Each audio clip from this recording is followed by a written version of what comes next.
बाबा जी प्रणाम। योगराज सिंह।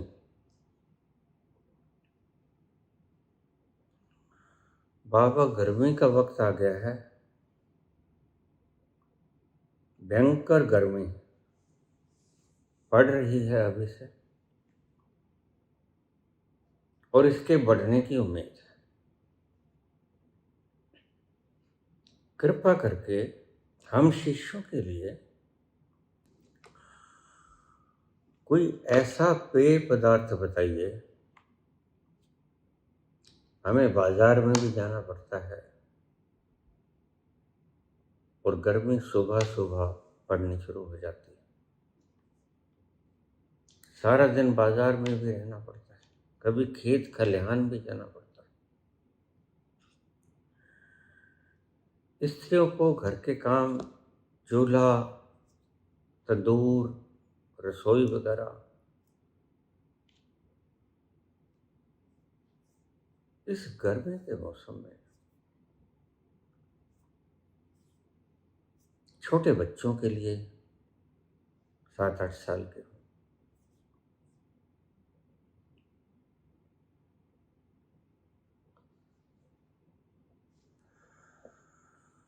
कोई पेय पदार्थ बताइए। आप बड़े तजर्बेकार हैं इस दिशा के। आपने आयुर्वेद भी पढ़ा है, एलोपैथिक, होम्योपैथिक। आप खुद प्रैक्टिस भी करते रहे। ऐसा कीजिए, डिस्टिल्ड वाटर ले लीजिए। डिस्टिल्ड वाटर का मतलब है घर के सदस्यों के हिसाब से 1 किलो पर सदस्य। फर्ज करो 4 लोग हो, आप 5 हो, 5 किलो बड़े टोपिए में गर्म कर लो, उबाल लो उसको अच्छी तरह से, सिर्फ उबालो।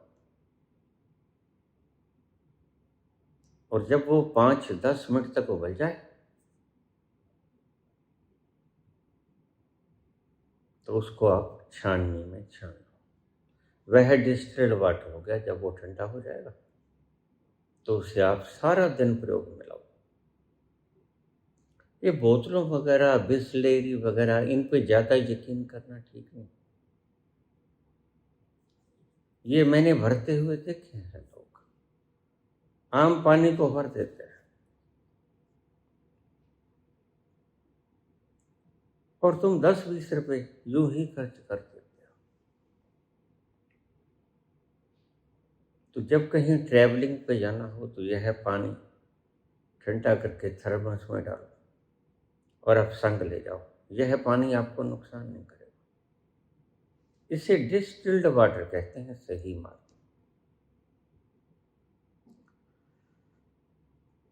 तो आप ऐसा कीजिए। मैंने भी इसे 30 वर्ष के करीब पिया है, क्योंकि मैं भी अक्सर गर्मी में खूब काम किया था।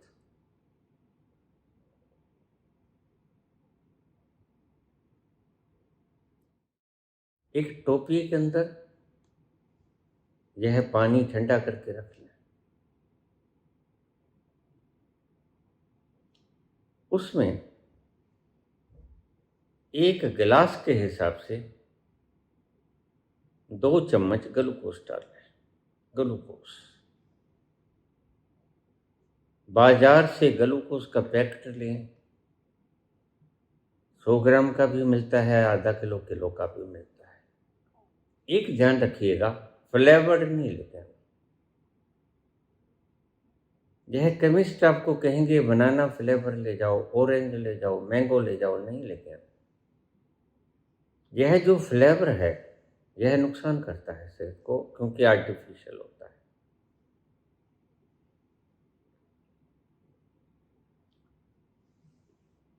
तो 2 गिलास पानी समझ लो आप, उसमें 4 चम्मच ग्लूकोज, 4 चम्मच, टी स्पून फुल, छोटी चम्मच ऊपर तक भर लो और 4 चम्मच घोल लो उसमें। ग्लूकोस लेके आओ आप हेंज का या गैलेक्सो का, अच्छी तरह से नोट कर लो, क्योंकि वह बिल्कुल बारीक विषा होता है। और अगर न मिले हेंज का या गैलेक्सो का, तो फिर आप डाबर का ले सकते हो, वो भी ठीक रहेगा। तो उसको आप अच्छी तरह से घोल लो। 4 चम्मच पर 2 गिलास, 2 गिलास पानी डिस्टिल्ड और 4 चम्मच ग्लूकोज अच्छी तरह से मिला लो। उसमें आप बाजार से नींबू ले आओ। नींबू होते हैं घर में, फ्रिज में रखे होते हैं, उनको अच्छी तरह से धो लो। नींबू को धोकर उसको एक नींबू को निचोड़ लो।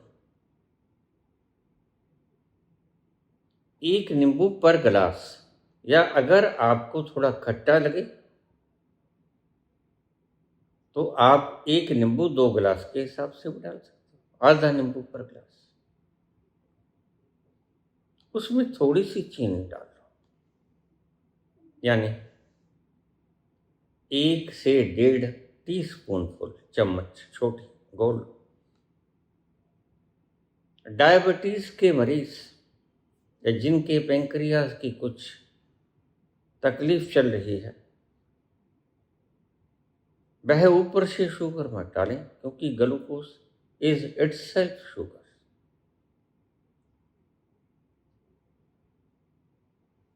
तो इसको अच्छी तरह से खोलो। थोड़ा सा नमक डालो, चुटकी भर, ज्यादा नहीं। अगर आप जीवा का स्वाद लेते ही हो तो थोड़ी सी काली मिर्च मिला सकते हो। कोशिश करो कि काली मिर्च न मिलाओ, क्योंकि वह उत्तेजक होती है।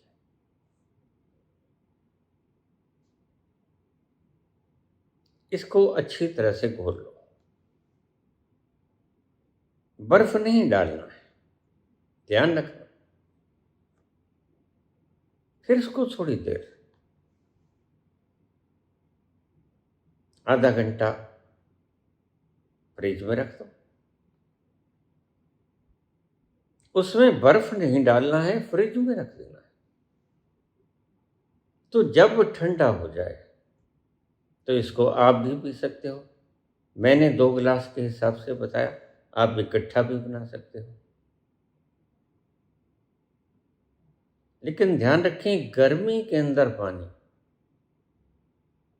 कोशिश करो कि सारे जितने परिवार के सदस्य हैं वो उबला हुआ पानी, डॉक्टर तो 15 मिनट के लिए कहते हैं, 15 मिनट उबालो, लेकिन मैं कहता हूँ तो 2 या 3 मिनट उबालो। ज़्यादा खतरनाक बैक्टीरिया उसमें से समाप्त हो जाएंगे। फिर उसे छान लो, बारीक छाननी। उस पानी को आप ठंडा कर लो, फ्रिज में रख लो। उसमें 2 चम्मच पर 2 गिलास या पर गिलास, जैसे आपको ठीक लगे। अगर आप बिल्कुल ठीक हैं, जिम वगैरह करते हैं, तो आप 2 चम्मच की बजाय 4 चम्मच भी कर सकते हो। पर गिलास 4 चम्मच कर सकते हो। हाँ, तो 2 या 4 चम्मच ग्लूकोस, 1 पूरा नींबू निचोड़कर, थोड़ा सा साल्ट, सेंधा नमक डालो या आयोडाइज्ड नमक डालो। काली मिर्च न डालो तो बहुत बढ़िया है, नहीं तो आप चुटकी भर थोड़ी सी काली मिर्च डालो। ध्यान रखें, बाहर से आते सार पसीना आया हो, शरीर गर्म हो, तुरंत नहीं पीना है हमने फ्रिज का पानी। तुम बीमार होते हो, तुम्हारा गला खराब होता है, यह एक प्रपोर्शनेट हीटिंग होती है। अगर आप बैठे हो तो मैंने चाय के साथ, गर्म चाय के साथ फ्रिज का पानी पिया है। एक घूंट चाय की भर ली गरम गरम, ऊपर से फ्रिज का पानी पी लिया, लेकिन बैठा हुआ था मैं 2-3 घंटे से। शरीर के आनुपातिक गर्मी के हिसाब से बाहर की ठंडक नुकसान करती है। अगर शरीर रेस्ट में बैठा है तो आप चाय के साथ, ये प्रैक्टिकल के लिए बता रहा हूँ, कभी सच में ना करने शुरू करते कि आप दौड़ लगा के आए हो तो आते सार ठंडा पानी नहीं पीना, आपका बड़ा मन करेगा। और अगर बहुत ही ऐसा लगे कि जान निकलेगी तो फ्रिज का पानी मत पीना, क्योंकि आपको पानी की आवश्यकता है। डिहाइड्रेशन ना हो जाए अगर आपको ऐसा लगता है तो आम सिंपल पानी पी लो, टोकनी का पी लो, घड़े का फिर भी नहीं पीना। यानी प्रपोर्शनेट रखो आप। गर्म शरीर है तो पानी ना पियो, थोड़ी देर आराम कर लो, पंखे के नीचे बैठ जाओ, एसी की सुविधा है एसी के नीचे बैठ जाओ, फिर उसके बाद आप पानी, लेकिन ज़्यादा चिल्ड नहीं पीना है, ध्यान रखो। आजकल चिल्ड पीने की आदत है।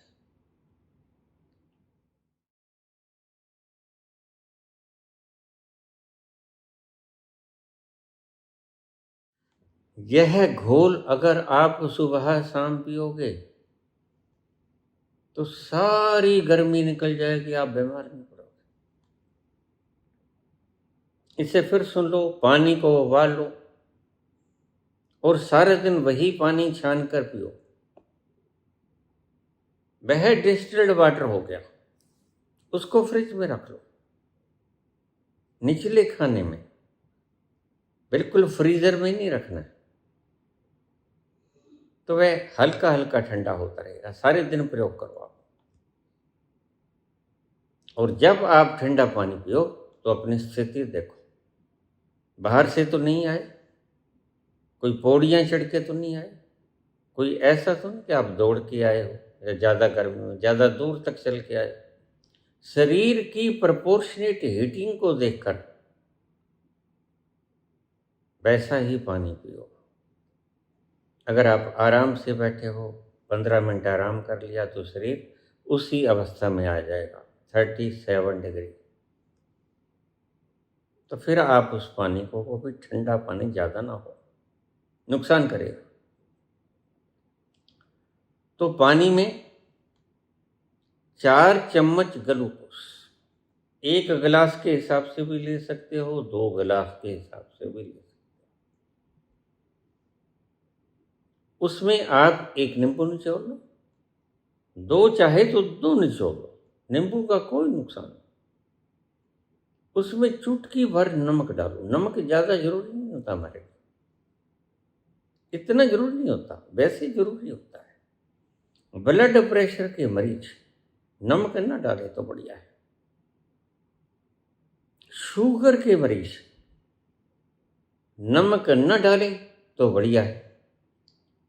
डायबिटिक, जो डायबिटीज 2 है, टाइप 2, आपको मैं समझा दूंगा आज, कुदरतन बात आ गई।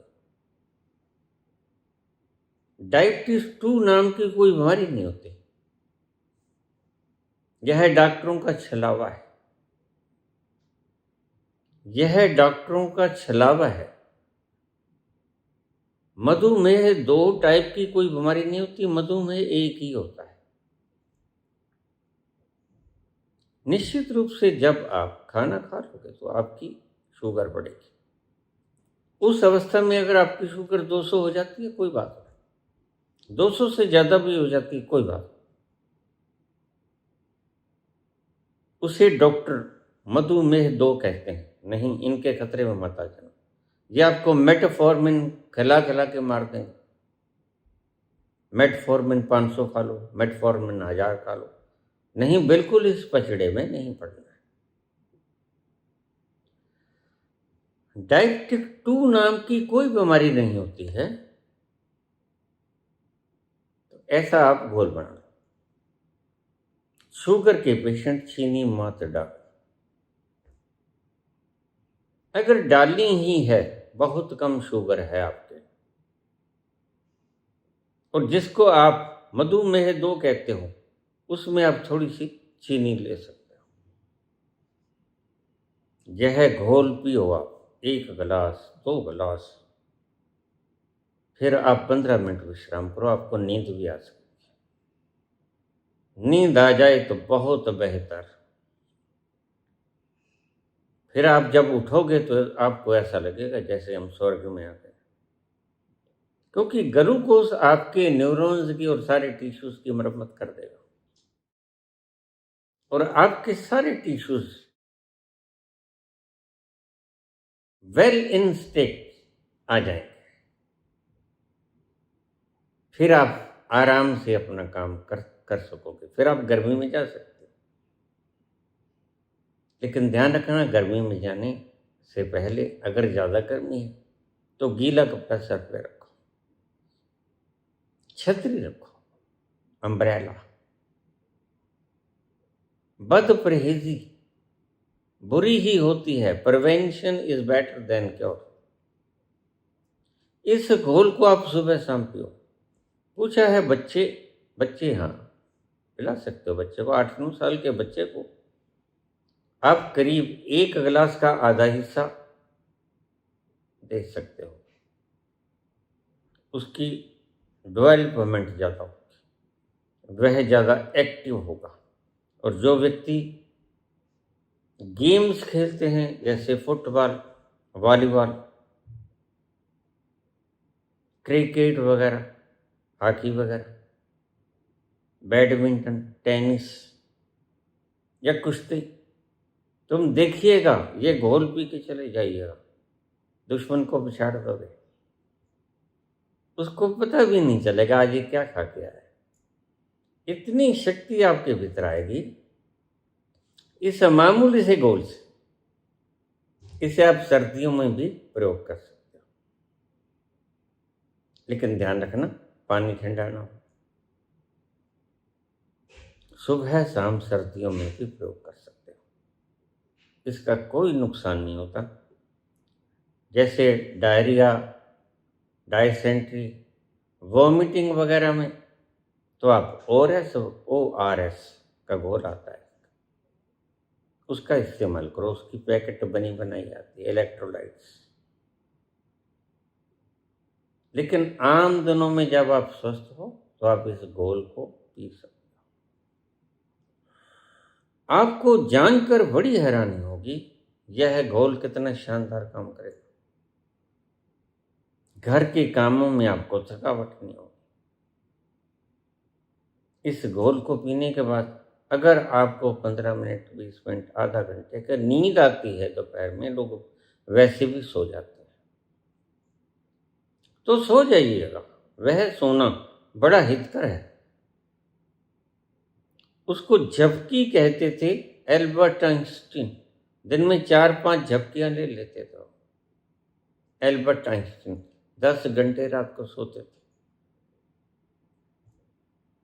नींद हीरा है, नींद गहना है, परमात्मा का वरदान है, इससे चूक मत जाना।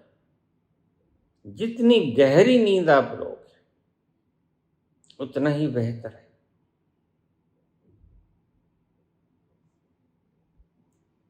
एक छोटा सा प्रश्न और संग ले ले हम।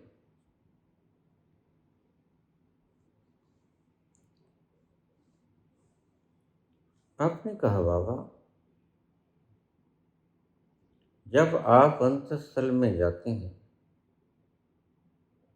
तो अंतस्थल से बाहर आना बड़ी मुश्किल होती है। ऐसा लगता है जैसे किसी ने गोली मार दी, इतना मुश्किल लगता है। दूभर एक दुष्कर कार्य सा लगता है।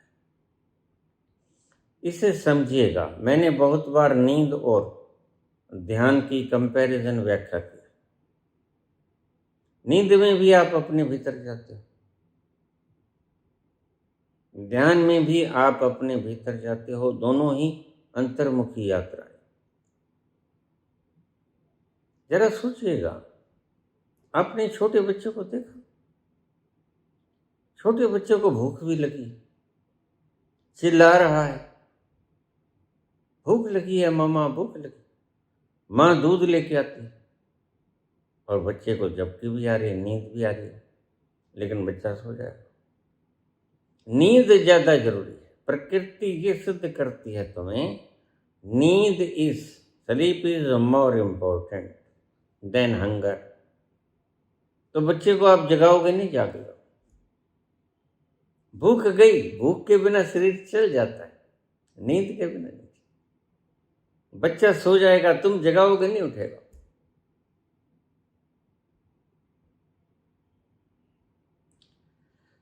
तो हम कभी कभी, हमारी भी ऐसी स्थिति आ जाती है, हम नींद की अवस्था में होते हैं, खाना पड़ा रह जाता है, सो जाते हैं। उस नींद की अवस्था में तुम भूख को भूल जाते हो। जब तुम मामूली नींद को नहीं इग्नोर कर सकते, अब तुम्हारे सवाल का जवाब दूंगा रेणुका, जब तुम मामूली नींद को बर्दाश्त नहीं कर सकते, तो उस ध्यान को कैसे बर्दाश्त करोगे? तोड़ने का, जो नींद से लाखों गुना ज्यादा, लाख तो मैंने शब्द प्रयोग कर लिया। जैसे बाबा कहते हैं, पाताला पाताल लख आगासा आगास। लख शब्द प्रयोग करते हैं सिर्फ एक संख्या के लिए। वैसे तो देखा जाए तो नींद में और ध्यान में क्वालिटेटिव फर्क है, क्योंकि नींद एक खुशी है, फ्रेशनेस। इसको ध्यान से सुनना थोड़ा सा। और ध्यान खुशी नहीं, फ्रेशनेस नहीं। ये बात अलग है कि उससे फ्रेशनेस मिलती है, वह रस है, वह आनंद है, वह ताजगी तो देता ही है। लेकिन रस में और खुशी में बड़ा फर्क है। तुम कितने भी खुश हो लो, दैट विल बी स्टिमुलेशन, उत्तेजना होगी।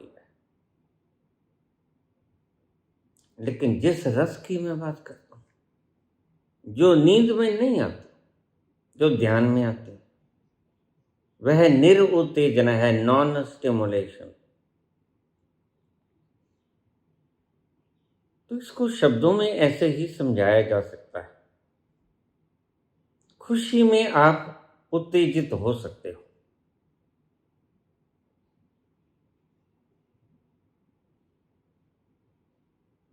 ध्यान में आप उत्तेजित नहीं हो सकता है।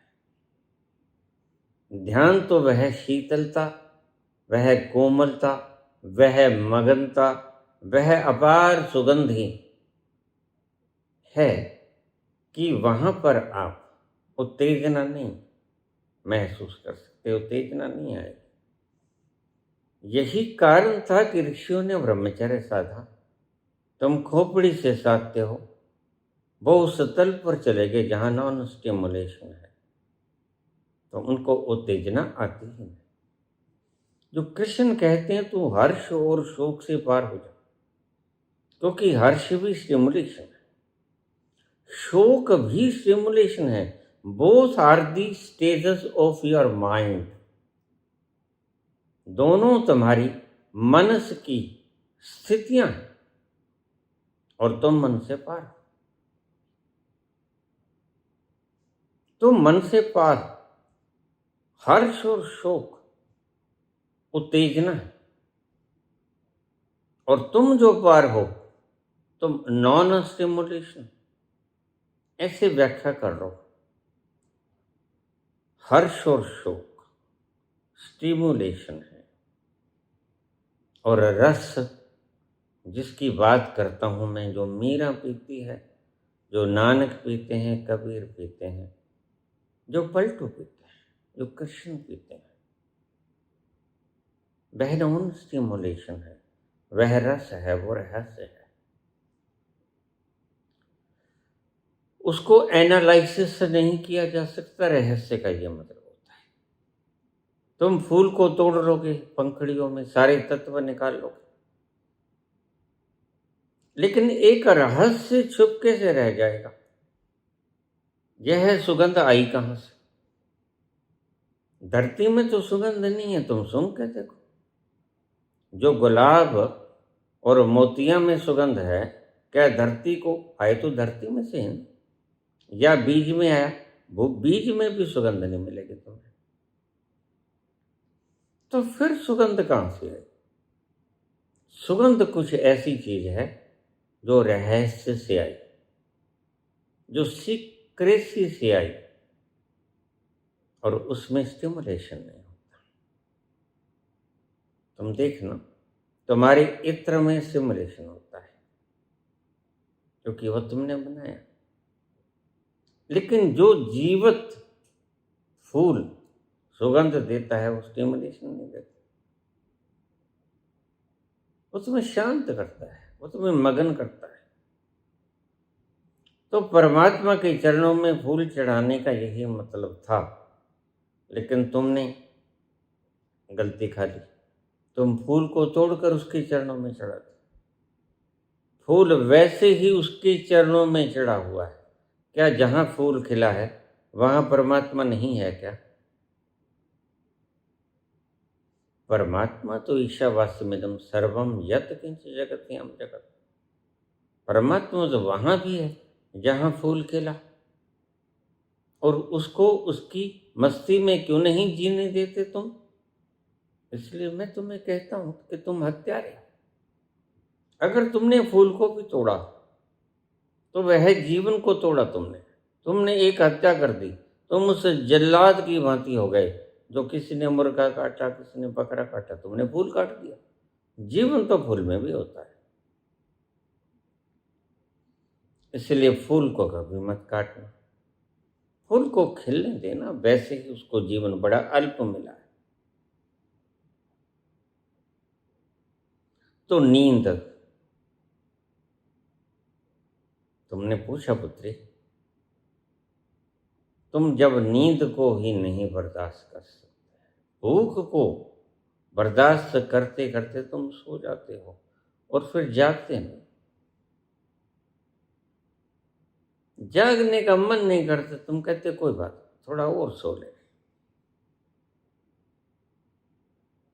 जब नींद को गंवाने का मन नहीं करता तो नींद से अनंत गुना ज्यादा वह रस, जिसको अमृत कहते हैं, जो वास्तव में सुगंध है, जो तुम्हारी स्थिति से आती है, जो तुम्हारी एग्जिस्टेंस से आती है, अस्तित्व से आती है, वह सुगंध है असली। वहां से बाहर कैसे आओगे? कितना मुश्किल होगा। संत कितना उपकार करता है तुम पर, क्यों? और निःशुल्क करता है। वह आपसे कुछ नहीं मांगता। फूल ने आपसे कुछ मांगा कभी? चांद ने आपसे कुछ मांगा? सूरज ने आपसे कुछ मांगा? सूरज जीवन देता है। चांद की चांदनी, चांदनी रातों में हिमालय पर रहस्यमयी बूटियों को रस पिलाती है। तुम्हें वो क्षेत्र नहीं पता जहां से संजीवनी हनुमान जी लेके आए थे गंधमार्दन पर्वत पर। वहां ऐसी ऐसी जड़ी बूटियां हैं जिन्हें पूर्णमासी का चंद्रमा गहरी रातों में अपना रस उन्हें पिलाता है। यह चंद्रमा किसी कारण से बनाया परमात्मा ने। सूरज की रोशनाई में तेजी होती है, स्टिमुलेशन की तरह। चंद्रमा की रोशनी में स्टिमुलेशन में शांति होती है, रस होता है। उस रस को चंद्रमा पिलाता है तुम्हारी जड़ी बूटियों को, जो जीवन दायिनी है, जिनको संजीवनी कहा।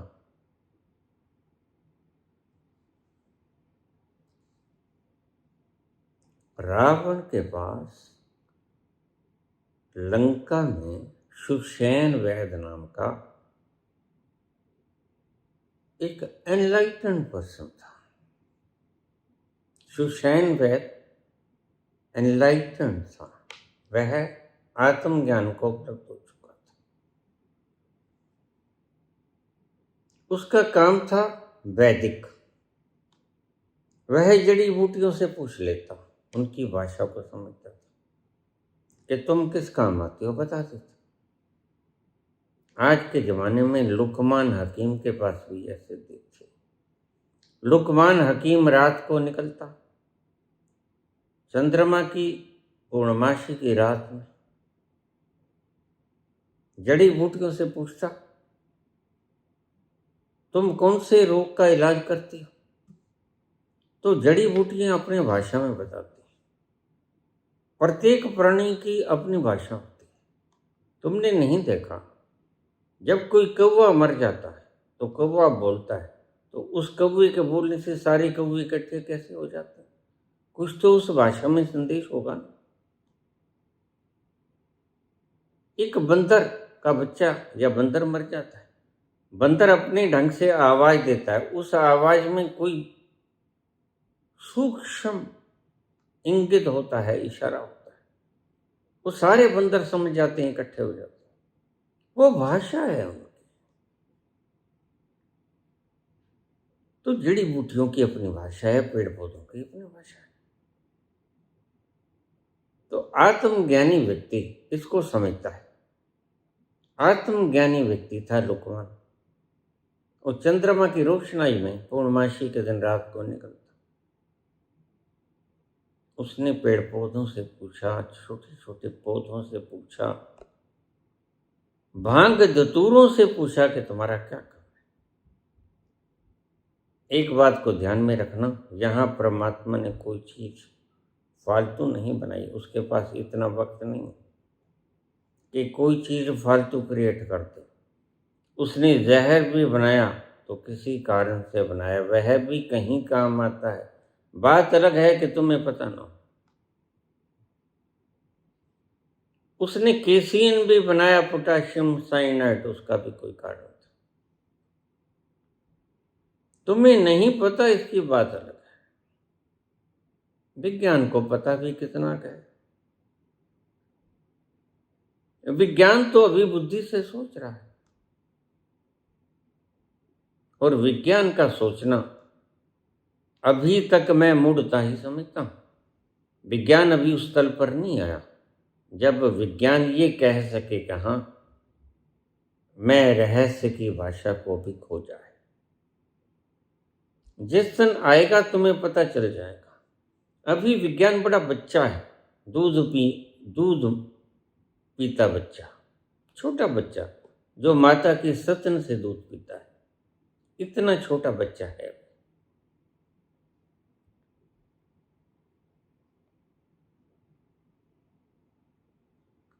जब आप नींद को नहीं बर्दाश्त कर सकते, नींद से बाहर नहीं आ सकते, बहुत बार जरूरी काम से आपने जाना होता है, आप किसी परिवार के मेंबर को कह देते हो कि सुबह 3 बजे जाना है, जगा देना। अलार्म भी लगा देते हो, अलार्म बज जाता है, तुम घनघोर निद्रा में पड़े हो। तुम्हें पता है तुम उस क्षण कहाँ होते हो?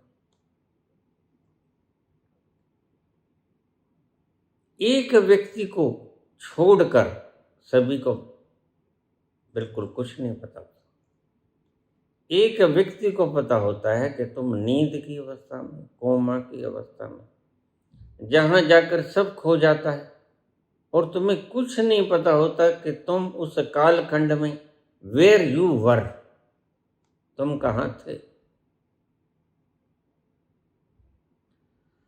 उस कालखंड में तुम कहां थे सिर्फ संत जानता है, जो कैवल्य की स्थिति में पहुंच गया, महावीर की तरह। कृष्ण जानता है, इसलिए कृष्ण कह सकता है कि जब तुम्हारी सारी सृजना सो जाती है तो मेरा योगी जागता है।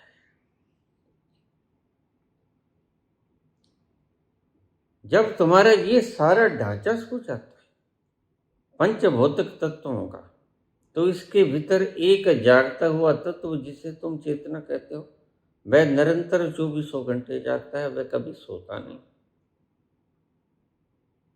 वह कभी सोता नहीं, वह सैभम है, उसकी शक्ति कभी खत्म नहीं होगी।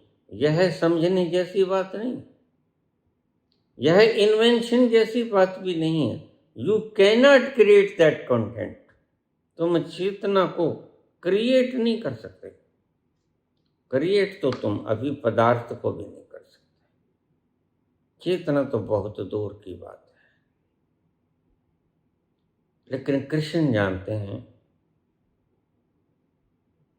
कि जब तुम्हारा सारा पदार्थ सो जाता है तो मेरा योगी जागता रहता है। यह इशारा है उस चेतना की तरफ।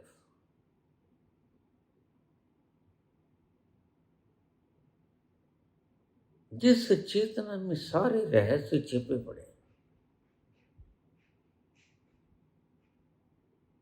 जब व्यक्ति मुर्दा हो जाता है उसे कुछ नहीं पता होता।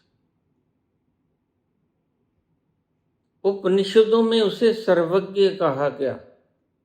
एक प्रश्न है छोटा सा, बीच में ले लेता हूं।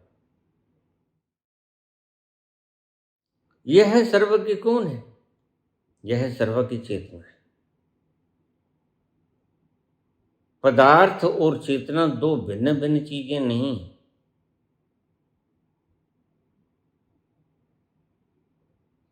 जड़ ही धीरे धीरे धीरे धीरे जड़ के भीतर चेतनता का थोड़ा सा अंश होता है। वह थोड़ा सा अंश जैसे बीज एक दिन प्रस्फुटित होकर वट वृक्ष बन जाता है।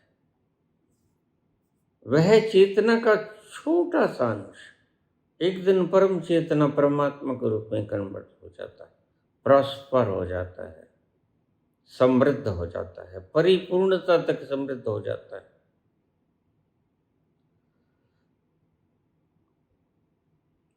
तो चेतना सर्वज्ञ नहीं, क्षमा कर, पत्थर की चेतना सर्वज्ञ नहीं। लेकिन मनुष्य जब उस चेतना के पास जाता है जो डेवलप होकर 100% हो गई, जो कृष्ण 100% हो गए, तो कृष्ण ऐसे ही बोलेंगे। 100% चेतन व्यक्ति, उसकी भाषा निराली होती है। वह तुम्हें कभी कभी अहंकारी भी लगेगा, वह तुम्हें कभी कभी डकौंसलेबाज भी लगेगा, तुम्हें कभी कभी वह झूठा भी लगेगा, कभी कभी वह तुम्हें ऐसा लगेगा जैसे तुम्हें भरमा रहा है, झूठा भी लगेगा, हिप्नोटिक भी लगेगा, हेलोसिनेशन में भी लगेगा। तुम्हें बहुत कुछ लग सकता है, यह तुम्हारी बुद्धि के मापदंड है। लेकिन वह मात्र चेतन है। तुम उससे कुछ भी सोचते हो, तुम मालिक हो, तुम्हारे सोचने पे कोई पाबंदी नहीं। सर्वज्ञ होती है चेतना, जड़ता सर्व की नहीं होती। मेरे शरीर में बाहर जाने के बाद इससे पूछोगे कुछ चीज, ये दफन होगी, लेकिन ये बता कुछ ना सकेगी। बताएगा कौन?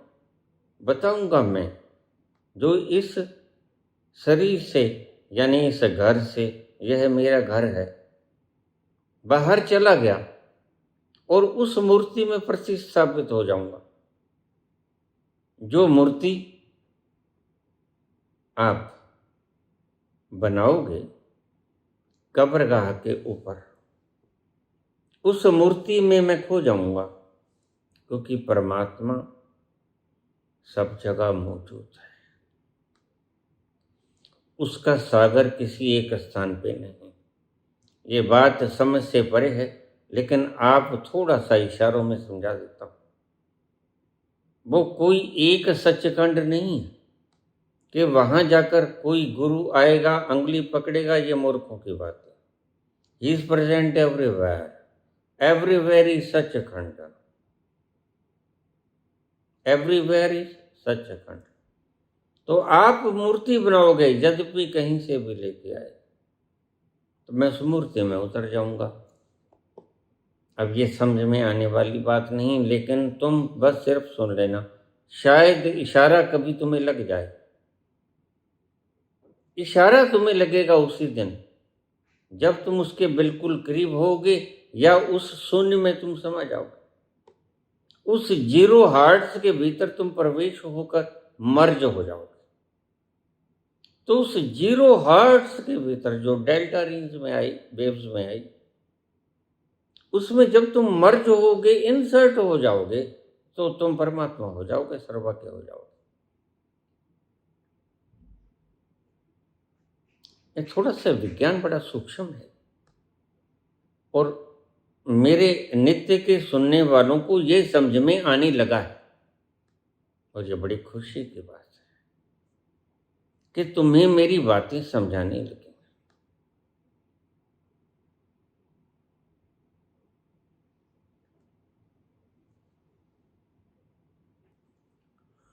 अमेरिका की सभ्यता 250 साल पुरानी है। हमारे कहावत है पंजाबी में, कल दी भूतनी सिव्यां च अध, कल दी भूतनी सिव्यां च अध। शमशान घाट आधा मीरा है। 1799 से लेके 8 साल तक, 1797 तक जॉर्ज वाशिंगटन इसके प्रथम राष्ट्रपति थे। शुरू से ही 4 साल की अवधि रही है फ्रॉम द वेरी बिगिनिंग। यह 5 वर्ष ठीक नहीं है मेरे हिसाब से, क्योंकि एक सूक्ष्म चक्कर को देखें तो पता नहीं कहां से इन्होंने खोज लिया। इस मसले में अमेरिकन को मैं ज्यादा एस्ट्रोलॉजिकल समझता हूं। 4 वर्ष की अवधि बिल्कुल सटीक है गणना के हिसाब से। एस्ट्रोलॉजिकल बड़ी सूक्ष्म है वो गणना। तो 5 साल की गणना किसी हिसाब से ठीक बैठती, 4 साल की गणना बड़ी एक्यूरेट है। तो जॉर्ज वाशिंगटन राष्ट्रपति पहले थे अमेरिका के, 1799 से लेकर 1797 तक, 8 साल तक। उसके बाद यह चला 250 साल पुरानी परंपरा। ईरान, जो कम से कम वैसे तो यह सभ्यता करीब 1 लाख साल पुरानी सभ्यता की बात करता हूं मैं, आदि मानव की बात छोड़ो। 1 लाख साल पुरानी सभ्यता को कहते हैं कि कल सुबह ये सभ्यता विनाश के आगोश में खो जाएगी, फिर तुम इसे ढूंढ नहीं सकोगे।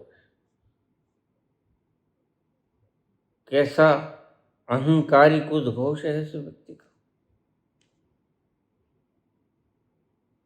मैंने पहले भी कहा था कि इसको आप जेल में बंद कर दो।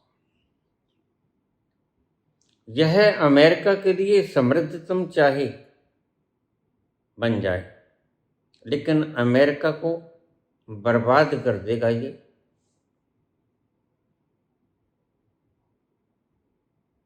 आत्मिक रूप से स्वाभिमान के रूप, यह पागल की बातें कर करके।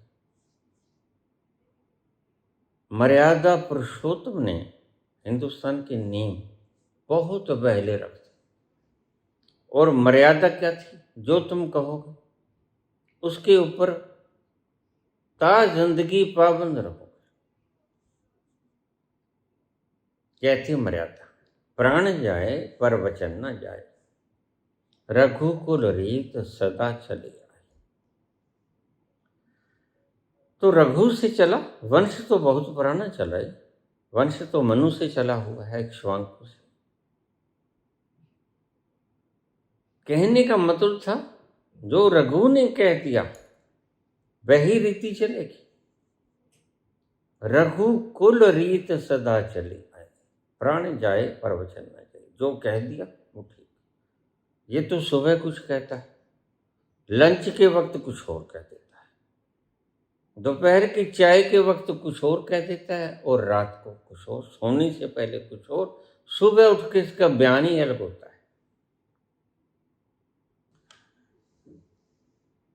जिस व्यक्ति के भीतर आत्मा नहीं होती,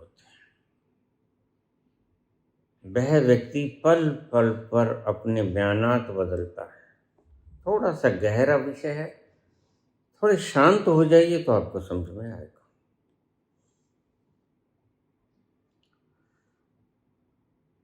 कौन सा व्यक्ति पल पल पर अपने बयानात बदलता है?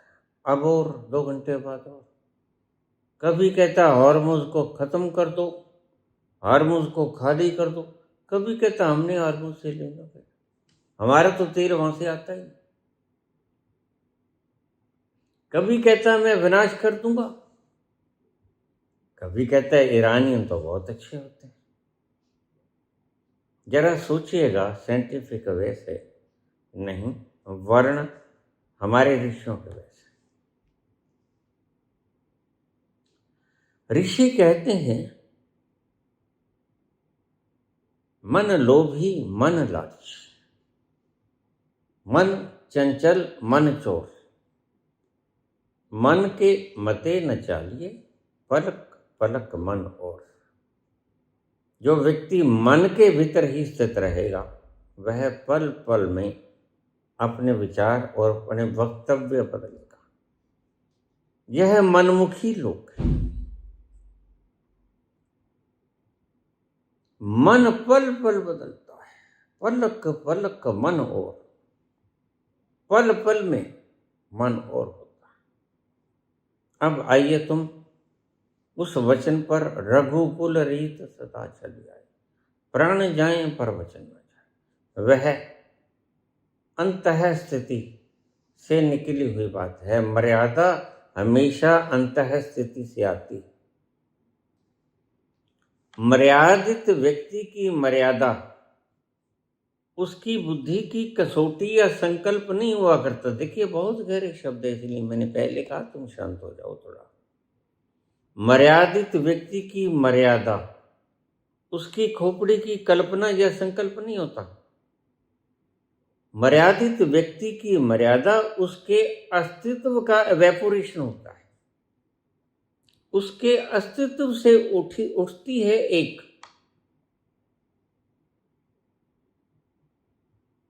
इवेपोरेशन, जिसे संकल्प का नाम दिया ऋषियों ने, विल पावर जिसे कहते हैं। और वह विल पावर खोपड़ी की देन नहीं है।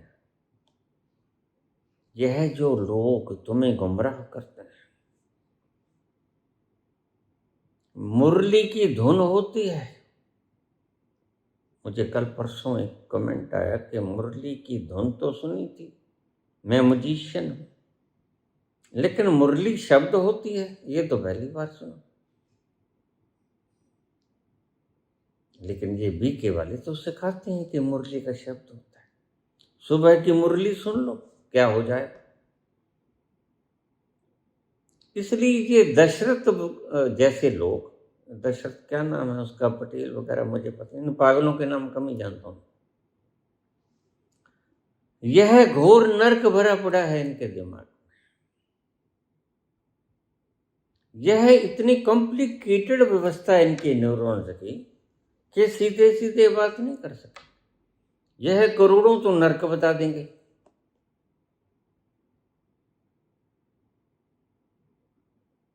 इनको ये नहीं पता कि ये सारे के सारे नर्क तुम्हारी खोपड़ी में, बाहर कहीं कोई नर्क होता है मूर्ख?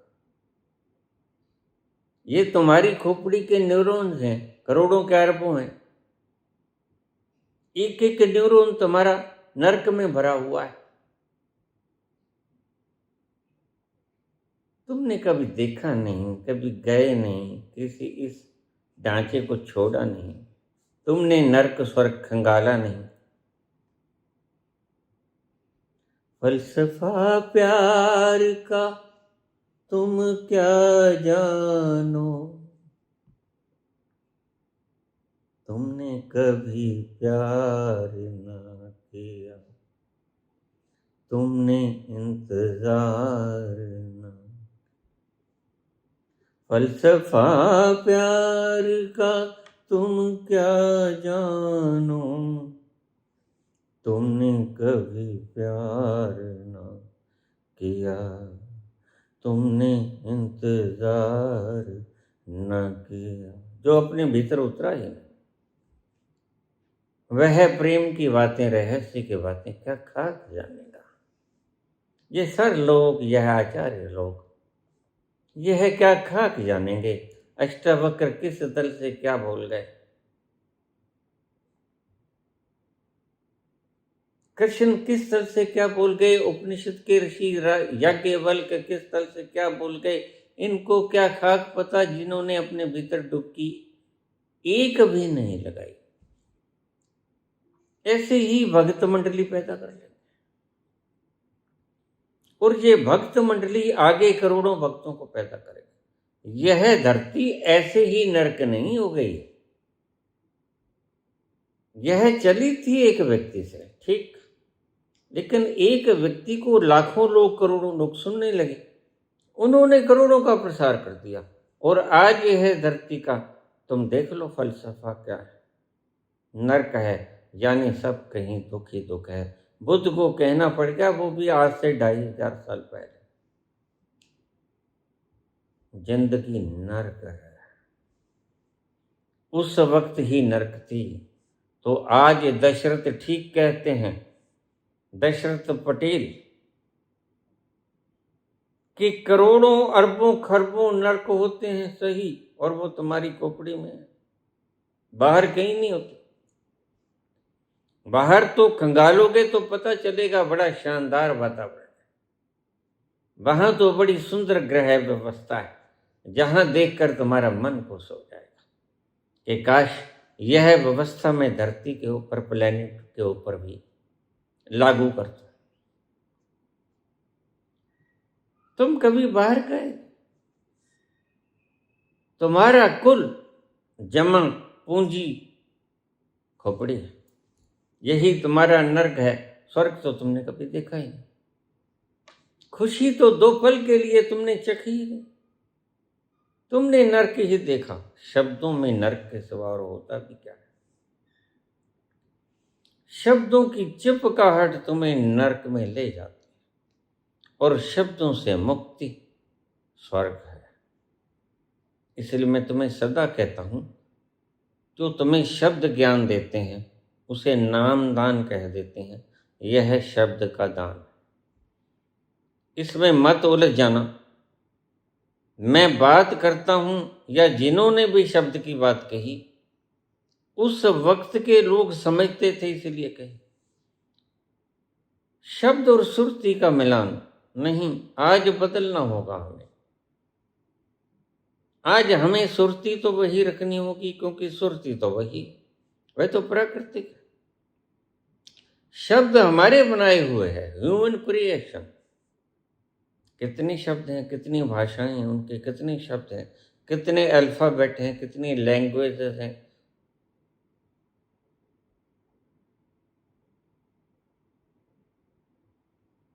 हमें शब्द और श्रुति का मिलान आज छोड़ना होगा। हमें आज कहना होगा धुन और श्रुति का मिलान।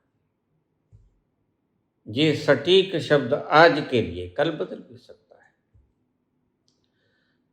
क्योंकि जब किसी व्यक्ति ने शब्द और श्रुति का मिलान कहा था तो उसने अनंतनाथ को शब्द समझ लिया था। तब शब्द को समझते भी थे लोग। अनंतनाथ तब भी होता था। यह टीनिटिस की बीमारी डॉक्टर साहब तब भी होती थी।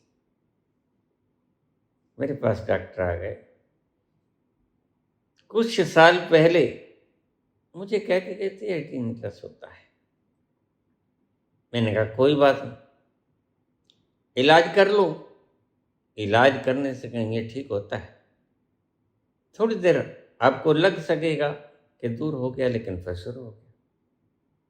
तुम सो जाते हो तो यह बंद थोड़े होता है, यह चलता ही रहता है। बस सुनने वाला खो गया, सुनने वाला निद्रा में चला गया, तंद्रा में चला गया, या सुनने वाला ध्यान में चला गया। तुम जब ध्यान की गहराइयों में जाओगे तब भी यह नहीं सुनेगा। गहराइयों की बात करता हूँ, कुछ दूर तक यह सुनेगा, क्योंकि इसका उद्गम स्थल बिल्कुल तुम्हारे अस्तित्व के पास है। वहां तक तुम्हें हल्का हल्का सुनेगा। फिर तो तुम्हें बहुत से राग सुनेंगे, बाजे नाद अनेक असंख्या केते बावण हारे, केते राग परिसो कहण केते गावण हारे। तो शब्द और श्रुति का मिलान आज से बंद कर दो कहना। यह शब्द नहीं है, यह ध्वनि है। जैसे बंसरी की धुन, कोई बंसरी का शब्द भी कह दे तो समझने वाले समझ जाएंगे कि धुन है। यह गूंजती है तुम्हारी सहस्रार, और इसका उद्गम स्थल है तुम्हारा मूलाधार के पास, कुंडलिनी से उठती है और ऊपर उठती उठती यह सहस्रार में गूंजती है। सुनाई ऐसे पड़ती है जैसे कि तुम्हें कानों से सुनाई पड़ती हो, क्योंकि कानों में ही श्रवण यंत्र लगे हैं। सुनने की कला या सुनने की दक्षता सिर्फ कानों को ही दी है प्रकृति ने। आंखों से तुम सुन नहीं सकते, जीवा से तुम सुन नहीं सकते, नाक से तुम सुन नहीं सकते। सुनने के लिए कान दिए हैं भगवान ने। इसलिए तुम्हें लगता है किसी को दाएं सुनता है, किसी को बाएं, किसी को दोनों कानों में सुनता है। इन पचड़ों में मत पड़ना। यह हो रहा है गगन मंडल में, तुम्हारे सहस्रार में, बिल्कुल बीचों बीच तुम्हारे सिर के गगन मंडल। संतों ने इसे नाम दिया सहस्रार। हजार पंखड़ियों वाला वह खिलावट का फूल, वहां तक गूंजती है यह सीधा रास्ता है। कुंडलनी से वाया सुषुम्ना यह जाती है सहस्रार, सीधा रास्ता है। मुझे लोग पूछ लेते हैं, बाबा ये लोग कहते हैं कि आप रीढ़ की हड्डी सीधी रखो, जब कुंडलिनी जागेगी तो रीढ़ की हड्डी को अगर सीधी होगी तो कुंडलिनी शक्ति को बड़ी आराम से ऊपर पहुंचने में मददगार होगी। ये मूर्ख लोग हैं, इनकी बातों को मत माना करो। इतना शक्ति और चेतना का पुंज तुम्हारे किसी शारीरिक पोस्चर का मोहताज नहीं होता। जरा सोचिएगा, महावीर को ज्ञान कैसे हुआ? क्या उस वक्त उसकी रीढ़ की हड्डी सीधी थी? क्या जब बुद्ध उठे तो उनकी रीढ़ की हड्डी सीधी थी? बस जगह थे। वही 45 डिग्री का कोण था जो मैं अक्सर कहा करता हूं। और महावीर तो गोदोहासन में थे, और लाओसे तो पीपल के वृक्ष के नीचे बैठे हुए थे। जब एक पत्ता झरा, पतझड़ का मौसम था, उसकी झर्राहट से पहुंच गए। तो गो दुहासन तो बड़ा, जैसे हम गऊ को धोते हैं। तुम कभी जमींदार के, किसान के घर जाना, देखना कैसे वो गौ को धोते हैं, भैंस को धोते हैं। उस आसन को गो दुहासन कहते हैं, जिसमें गाय को दुहा जाता है। उस आसन में रीढ़ की हड्डी सीधी रहती ही नहीं किसी हिसाब से। तो इसकी फिक्र मत करना। These are only postures. शारीरिक अवस्था का कोई फिक्र मत करना। तुम चाहे सीधे लेटे हो। एक बात को थोड़ा सा समझा दूं तुम्हें, ध्यान रखना, यह व्यवस्था तुम्हें बिल्कुल नई लगेगी। परमात्मा ने रीढ़ की हड्डी सबसे ज्यादा सख्त बनाई, फ्लेक्सिबल भी है, तकड़ी भी है। जब रात को तुम सो तो पीठ के बल सोना, पेट के बल में सोना। पेट के बल सोने से बहुत से हमारे भीतर के जो बहुमूल्य पुर्जे, फैक्ट्रीज रखी हैं भगवान ने, जैसे लीवर है, किडनीज है, स्प्लीन, पेंक्रियास, हार्ट है, लंग्स है, ये सारे अपने भीतर है। और उल्टा सोने से इन सब के ऊपर दबाव पड़ता है। जो व्यक्ति ऐसे सोएगा वह दिन भर सुस्त रहेगा, उसमें स्फूर्त नहीं आएगी।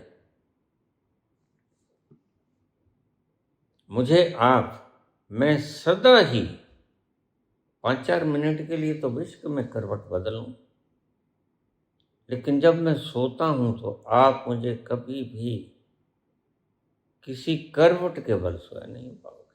सीधा सोता हूं, स्ट्रेट। और एक बार जिस पोस्चर में मैं सो गया, आपको जरा भी इधर उधर नहीं मिलेगा सुबह तक, जब तक मैं उठता नहीं। बिल्कुल स्ट्रेट, सीधा। उस स्थिति में रीढ़ की हड्डी सोते ही सीधी हो जाती। थोड़ा सा गर्दन को ऊंचा रखो। सिरहाना इसीलिए बनाया गया था, यह एक साइंटिफिक खोज है।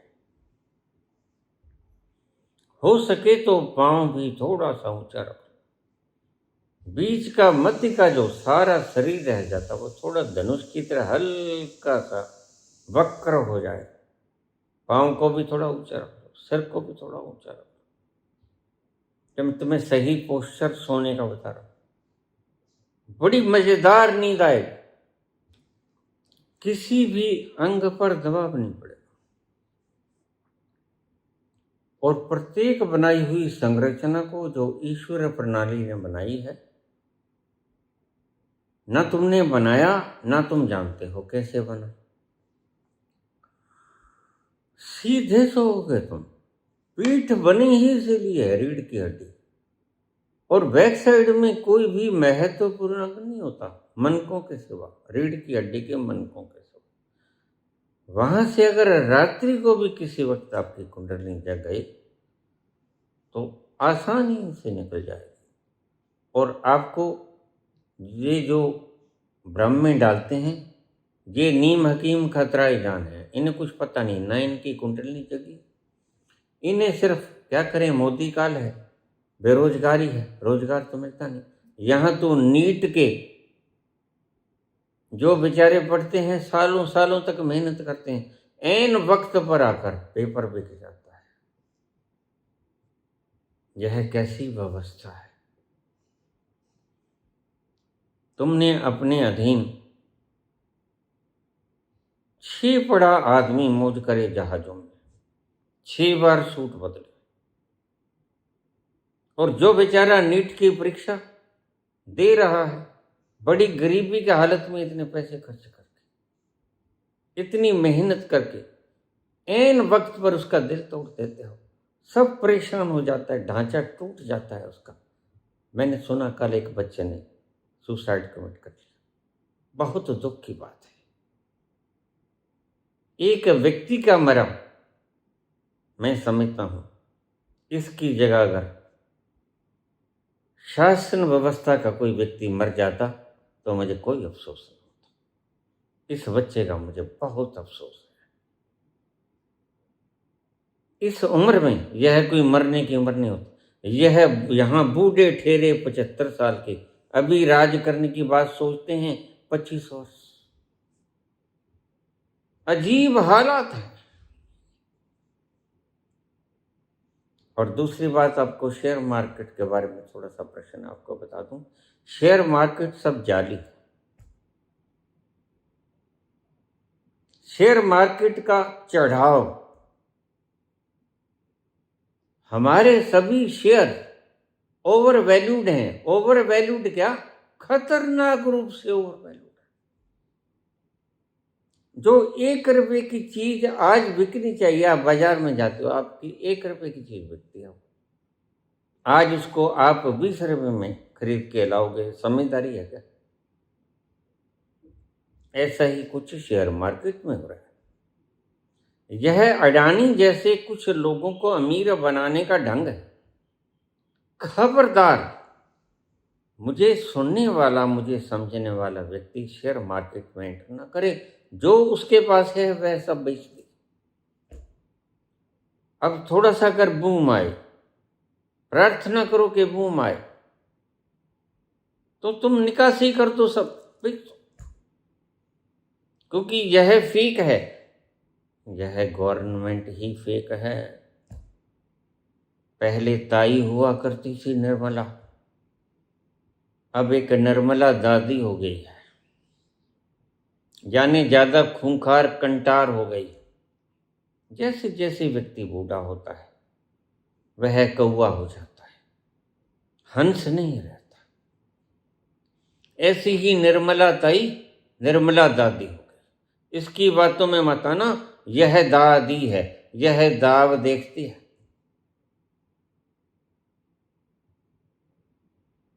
और ही बकवास में बकवास करे जा रहे हैं। इसमें इन्वेस्ट करो, यह साय तक घूमता दिखाएंगे, शाम तक लाख हो जाएगा। कैसे लाख हो जाएगा? अब तुम्हारा दिमाग खराब है कि हमारा खराब है? फिर बैंक क्यों चलाई तुमने? फिर इसी में लगा दो।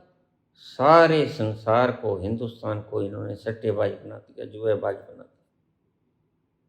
बिल्कुल जुआ मत खेलो, ये जुआ है और खतरनाक जुआ है। आखिर में तुम मलंग होके झोली झाड़ के बाहर निकलो। बस मेरी वार्निंग है तुम्हें, आज ही अभी जिस भी भाव में चल रहा है, चाहे कल को ऊपर हो जाए, ये फ्रॉड करेंगे। यह दिखावेबाज सरकार, कल को ये 1000 पॉइंट 2000 पॉइंट ऊपर उठा भी सकते हैं, लेकिन तुम बिल्कुल चिंता मत करना, वह फीक होगा। क्योंकि यहाँ ना तो कोई फैक्ट्री है, कोई मैन्युफैक्चरिंग हब है क्या? यहाँ है कोई? देखिए आपने मैन्युफैक्चरिंग हब, यही अडानी अंबानी या थोड़े से और गिने चुने लोग। चाइना की बात करो तुम, वो मैन्युफैक्चरिंग हब है जिसके आगे तथा कथित कहते कहते ट्रंप को 2 बार आना पड़ा। और हिंदुस्तान को तो ट्रंप ने इस लायक भी नहीं समझा, ईरान ने भी इस लायक नहीं समझा कि सिर्फ समझौता कराने के लिए, कॉन्वर्सेशन के लिए हिंदुस्तान को चुन ले। आज हिंदुस्तान ऐसे मुकाम पे पहुंच गया है,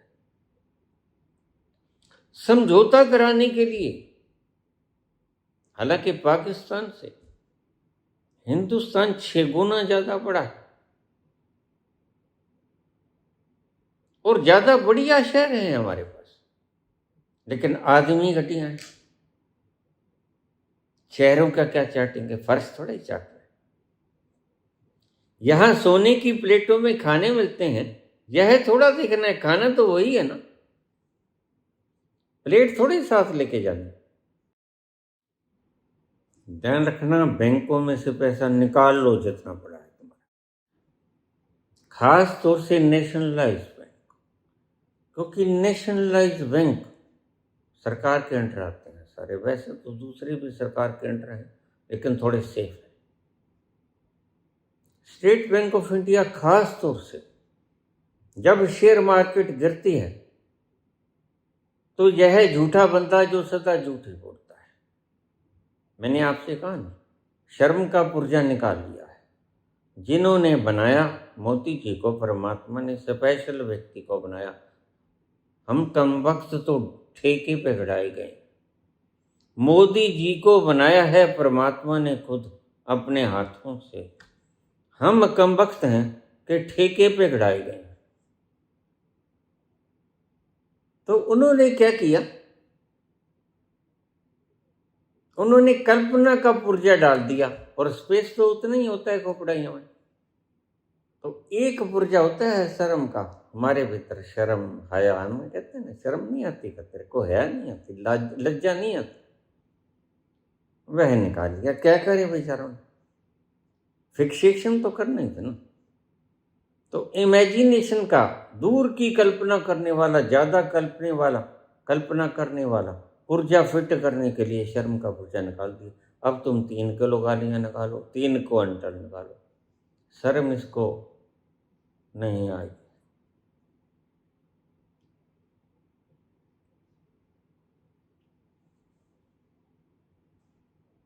LIC बिल्कुल मत करवाओ, क्योंकि ये 2 ही इदारे हैं जो ऑथेंटिसिटी को बर्बाद कर, समझा है।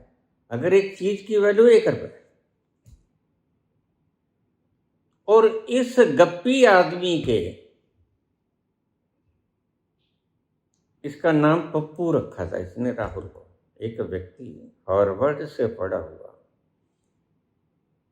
Well fluent speaking in English, समझदार, मेहनत कश, ईमानदार, साहसी, इतना साहसी कि 2 पीढ़ियों ने गोलियों के छर्रे से उठना शुरू कर मंजूर कर लिया, लेकिन झुके नहीं। और इनकी तो चिड़िया भी नहीं मरी, चिड़िया जख्मी भी नहीं हुई, मरना तो बहुत दूर की बात है। ये गद्दियों को अपनाकर 53 साल से जिस तिरंगे का अपमान किया, अपने ना लहरा कर,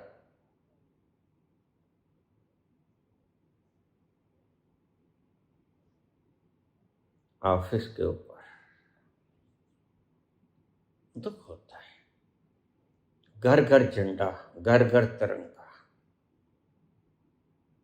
यह लफ्फाजी से भरा हुआ व्यक्ति है, गप्पों से भरा हुआ व्यक्ति है। शब्द खत्म हो जाएं अगर इसको लाहनत दी जाए तो, शब्द खत्म हो जाते। इतना मटिया मेट कर दिया इसने हिंदुस्तान को। और एक बात तो मैं और बता दूं प्रैक्टिकल रूप से, अगर मोदी जी कहें कि सोना मत खरीदो तो उससे उलट चलना। आज तो मैं मूल मंत्र दे रहा हूं। एक दिन था जब बाबा जी ने मूल मंत्र बोला था, एक ओंकार सतनाम करता पुरुष निर्भो निर्वैर अकाल मूर्त अजून चैपम गुरु प्रसाद। आज मैं तुम्हें मूल मंत्र देता हूं कि मोदी जी जो कहें उससे बिल्कुल उलट चलना, क्योंकि मोदी जी ने जो करना है उसके उलट ये बोलते हैं, तो तुम भी उलट ही करना। कई व्यक्ति ना उल्टे जन्मे होते हैं ना, तुम देखना कुछ व्यक्ति, आमतौर से जन्म होता है बच्चे का, सिर नीचे होता है। कुछ व्यक्तियों के पांव पहले आते हैं बच्चों के, वो उल्टे जन्मे हुए बच्चे होते हैं। कुछ उल्टे खोपड़ी के होते हैं, जो करना नहीं होता वो कहना होता है। जरा आज तक का इतिहास देख लीजिए, प्रमाण को, प्रत्यक्ष को प्रमाण की जरूरत है। 2 करोड़ रोजगार हर साल दूंगा, दिया, उलट हो गया ना। 15 लाख हर एक के खाते में आ जाएंगे, काला धन लेके आऊंगा, आ गए। मुझे कल कोई पूछ रहे थे, अगर ये इलेक्शन में कुछ रुपया भी वह दें फिर, मैंने कहा ले लेना, कि तो फिर अगर ये कहें कसम खाओ तो तुम कहो तुम्हें वोट डालेंगे। कसम का क्या है, कसम अले पैसे ले ले, नहीं हम डालते तेरे को, फिर ये कहेंगे कोई नहीं तो रख ले, और बाद में कह देना देखो बात है, अगर ये 10,000 दें, 20,000 दें, 50,000 दें तो ले लेना, और वोट मत डालना इनको, बाकी किसी को डाल देना। भाजपा के कैंडिडेट को हिंदुस्तान के अंदर कोई वोट न डाले। हालात देख लिए तुमने, कहां से कहां आ गए, क्या से क्या हो गया,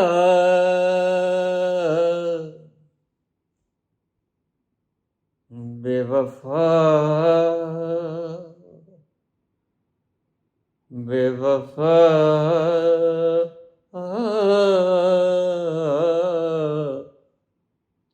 तेरे प्यार में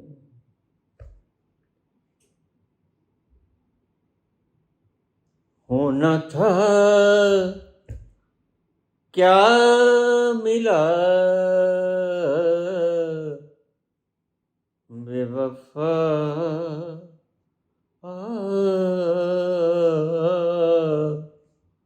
तेरे प्यार में।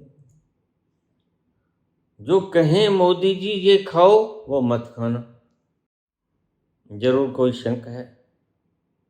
जो कहें ये मत खाओ जरूर खाना, जो मोदी कहें कि ये मत करो वो जरूर कर, क्योंकि यह व्यक्ति घनौना चरित्र लेके पता नहीं कौन सा डीएनए लेके आया है। इसको जो भी शब्द प्रयोग किया जाए वो कमतर पड़ेगा इसकी ओरिजिनलिटी से, इसकी ऑथेंटिसिटी से। कितना ही बुरा से बुरा शब्द आप इसको दे लो, ये कहता है गालियां पड़ती हैं, मैं कहता हूं गालियां तुम्हें जो निकालता है वह मूर्ख है, क्योंकि तुम गालियों से कहीं ज्यादा गंदे हो। अभी से सरसों में क्या हो, अभी से ज्यादा तो शब्द ही नहीं है मेरे पास।